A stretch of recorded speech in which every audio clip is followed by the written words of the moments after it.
வணக்கம். இன்று போகி பண்டிகை உருவான கதையை பற்றி நாம் தெரிந்து கொள்வோம், வாருங்கள். போகி பண்டிகை பொங்கல் திருநாளுக்கு முதல் நாள் கொண்டாடப்படுவது.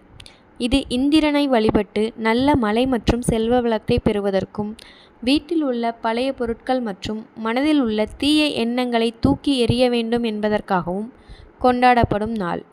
முன்னொரு காலத்தில் கோகுலத்து மக்கள் மழை வேண்டி இந்திரனை பூஜை செய்தனர். இதனால் இந்திரனுக்கு தான் மலைக்கடவுள் என தலைகர்வம் வந்தது. இந்த கர்வத்தை உடைக்க நினைத்த கிருஷ்ணர், நமக்கு சோறு போடுவது இந்த கோவர்த்தன மலைதான், கண்ணுக்கு தெரியாத இந்திரன் அல்ல என மக்களிடம் கூறியதும் அவர்கள் கோவர்த்தன மலைக்கு பூஜை செய்தனர். இதனால் கோபம் கொண்ட இந்திரன் தொடர்ந்து 7 நாட்கள் மழை பெய்ய வைத்தார். ஊரே இடி, மின்னல், வெள்ளம் என பேய் மழை அடைத்தது. மக்கள் பயந்து கிருஷ்ணரை நாடினர். பின்பு கிருஷ்ணர் தன் சுண்டு விரலால் மிக பெரிய கோவர்த்தன மலையை குடையாக தூக்கி பிடித்து மக்களை காப்பாற்றினார். இதை கண்ட இந்திரன், என் கர்வம் அழிந்தது என கிருஷ்ணரிடம் மன்னிப்பு கேட்டார். கர்வம் அழிந்த இந்த நாள்தான் போகி பண்டிகை.